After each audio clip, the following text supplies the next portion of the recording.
ವೆಂಕಟರಮಣ ದೇವಸ್ಥಾನ ಇದೆ, GSB ಕೊಂಕಣಿಯರದ್ದು, ಅದು ಧಾರ್ಮಿಕ ದತ್ತಿ ಇಲಾಖೆ ಇಲ್ಲ. ಕಾಳಿಕಾಂಬ ದೇವಸ್ಥಾನ ಇದೆ, ವಿಶ್ವಕರ್ಮ ಸಮಾಜದ್ದು, ಅದು ಧಾರ್ಮಿಕ ದತ್ತಿ ಇಲಾಖೆ ಇಲ್ಲ. ಕುದ್ರೋಳಿ ದೇವಸ್ಥಾನ ಇದೆ, ಅದು ಧಾರ್ಮಿಕ ದತ್ತಿ ಇಲಾಖೆ ಇಲ್ಲ. ಹಾಗೆಯೇ ಉರ್ವ ಮಾರಿಗುಡಿ, ಅದು ಮೊಗವೀರರ ದೇವಸ್ಥಾನ, ಅದು ಕೂಡ ಧಾರ್ಮಿಕ ದತ್ತಿ ಇಲಾಖೆಗಿಲ್ಲ. ಜಾತಿಗೆ ಸಂಬಂಧಪಟ್ಟ ದೇವಸ್ಥಾನಗಳು ಸರ್ಕಾರ ಅದನ್ನು ನಡೆಸುವುದಿಲ್ಲ. ಆದರೆ ಇಡೀ ಹಿಂದೂ ಸಮಾಜದ ದೇವಸ್ಥಾನವನ್ನು ಸರ್ಕಾರ ನಡೆಸುವುದು, ಇದು ವಿಪರ್ಯಾಸ, ಹೌದಲ್ವಾ? ಅದೇ ಜಗದೀಶನವರು ಹಿಂದೂಗಳೆಲ್ಲ ಒಟ್ಟಾಗಬೇಕು ಅಂತ ಹೇಳಿದರೆ ಅವರು ಕೋಮುವಾದಿ ಆಗ್ತಾರೆ. ಇದು ನಮ್ಮ ಮನಸ್ಸಿನ ಭಾವನೆ. ಉದಾಹರಣೆಗೆ ಈಗ ಕಟೀಲ್ ದೇವಸ್ಥಾನದಲ್ಲಿ ಇಷ್ಟು ಸಂಪತ್ತಿದ್ರು ಮತ್ತೊಂದು ದೇವಸ್ಥಾನಕ್ಕೆ ಕೊಡಲಿಕ್ಕೆ ಅವರಿಗೆ ಅಧಿಕಾರ ಇದೆನಾ? ಇಲ್ಲ. ನಾವು ಸರ್ಕಾರದ ಹತ್ರ ದಮ್ಮಯ್ಯ ಹಾಕಬೇಕು. ದಮ್ಮಯ್ಯ ಹಾಕಿದ್ರು ಏನು ಕೊಡ್ತಾರೆ? ಒಂದು ಊಟಕ್ಕೆ ಏನಾದರೂ ವ್ಯವಸ್ಥೆ ಮಾಡ್ತಾರೆ, ಬಿಟ್ಟರೆ ನಿಮಗೆ ದುಡ್ಡಿನ ವ್ಯವಸ್ಥೆ ಇಲ್ಲ. ಯಾನು ಮುರನೊಂಜಿ ಉಡುಪಿ ಜಿಲ್ಲೆಡು ಒಂಜಿ ದೇವಸ್ಥಾನಕ್ಕೆ ಹೋಯ್, ಏನಕ್ಕೆ ಅಂದರೆ ದೇವಸ್ಥಾನಕ್ಕೆ ಏತ್ ಖರ್ಚಿ 30 ಕೋಟಿದ ದೇವಸ್ಥಾನ ಎಮ್ಮೆ ಜಾಗಿ ಏತುಂಡು ಅಜಿಪ್ಪ ಸೆನ್ಸ್ 30 ಕೋಟಿದ ದೇವಸ್ಥಾನ ಆಂಡ ಮೂಲು ದೇವಸ್ಥಾನ ಆತು ಮಲ್ಲತ್ತು ಇತ್ತೇನೆ ಮಾತೆರ್ಲ ಪಣ್ಲೆಕ್ಕ ಏಪಲ ಮಲ್ಪೋಲಿ ಅಂಡ 2 ಎಕರೆ ಬಂಗಾರದಂಚಿನ ತುಂಡುದಂಚಿನ ಜಾಗನ ದೆತ್ತಿತಿರತ ಖಂಡಿತವಾದ್ಲ ಒಂದೊಂಜಿ ಬರ್ಪಿನ ಪೀಳಿಗೆಗೆ ಒಂಜಿ ಭಾರಿ ಮಲ್ಲ ಒಂಜಿ ನಮ್ಮ ಕೊಡುಗೆ. ರೇವಣ್ಣಗೆ ಜಾಗ ಇಜ್ಜಿರಿತೆ ಅವಳು 10% ಜಾಗನ ಬತ್ತೊಂದು ಆ 30 ಕೋಟಿದ ದೇವಸ್ಥಾನ ದಾದ ಮಲ್ಪೋಡು ಅಂಚದು ಭಾರಿ ಮಲ್ಲ ಒಂಜಿ ಕೊಡುಗೆ. ಯಾನು ಬೊಕ್ಕೊಂಜಿ ವಿಷಯವನ್ನು ಪನಿಯರ ಇನ್ನು ಕನ್ನಡೋಡು ಪನ್ಪೆ ರೇವಣ್ಣಗೆ ಅವು ಮಾತೆರೆಗಳ ಮುಟ್ಟೋಡು ಧಾರ್ಮಿಕ ದತ್ತಿ ಇಲಾಖೆಗೆ ಒಳಪಟ್ಟಿದೆ. ಅಂದರೆ ಈ ದೇವಸ್ಥಾನ ಸರ್ಕಾರದ ದೇವಸ್ಥಾನ, ಎಲ್ಲ ಕೊಡುಗೆ ನೀಡುವುದು, ಎಲ್ಲ ನಾವು ದಾನ ಮಾಡುವುದು, ಎಲ್ಲ ದುಡ್ಡು ಕೊಡುವುದು ಹಿಂದೂ ಸಮಾಜ. ಆದರೆ ದೇವಸ್ಥಾನ ಮಾತ್ರ ಸರ್ಕಾರದ್ದು, ಇದು ವಿಪರ್ಯಾಸ. ನೋಡಿ, ವೆಂಕಟರಮಣ ದೇವಸ್ಥಾನ ಇದೆ, GSB ಕೊಂಕಣಿಯರದ್ದು, ಹೌದಲ್ಲ? ಅದು ಧಾರ್ಮಿಕ ದತ್ತಿ ಇಲಾಖೆ ಇಲ್ಲ. ಕಾಳಿಕಾಂಬ ದೇವಸ್ಥಾನ ಇದೆ, ವಿಶ್ವಕರ್ಮ ಸಮಾಜದ್ದು, ಅದು ಧಾರ್ಮಿಕ ದತ್ತಿ ಇಲಾಖೆ ಇಲ್ಲ.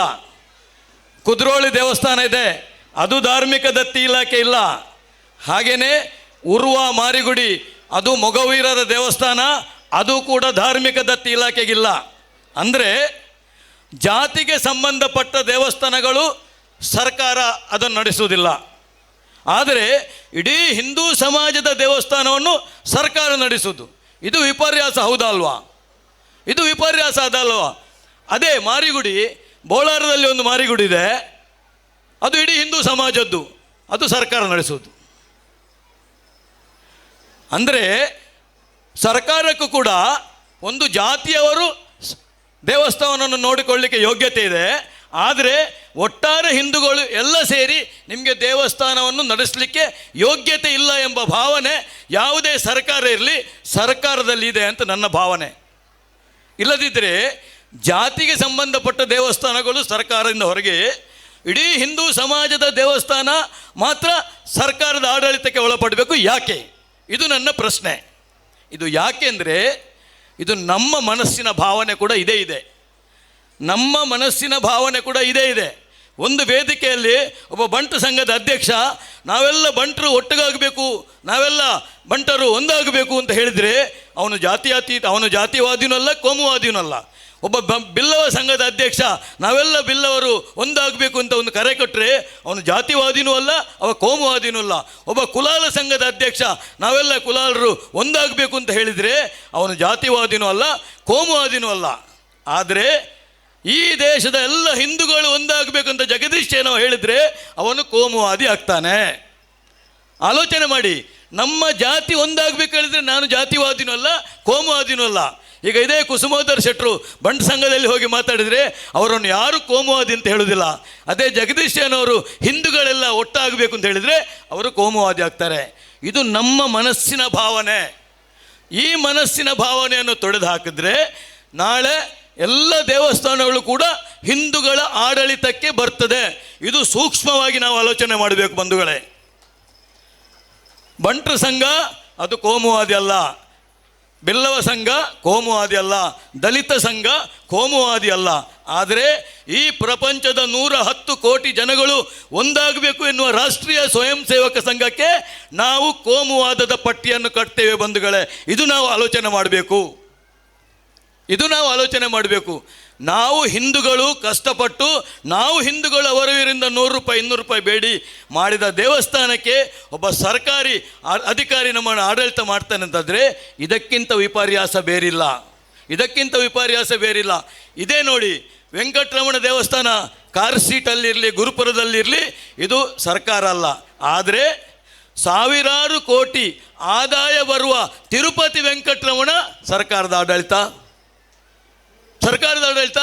ನಾವು ಉದಾಹರಣೆಗೆ ಈಗ ಕಟೀಲ್ ದೇವಸ್ಥಾನದಲ್ಲಿ ಇಷ್ಟು ಸಂಪತ್ತಿದ್ರು ಮತ್ತೊಂದು ದೇವಸ್ಥಾನಕ್ಕೆ ಕೊಡಲಿಕ್ಕೆ ಅವರಿಗೆ ಅಧಿಕಾರ ಇದೆನಾ?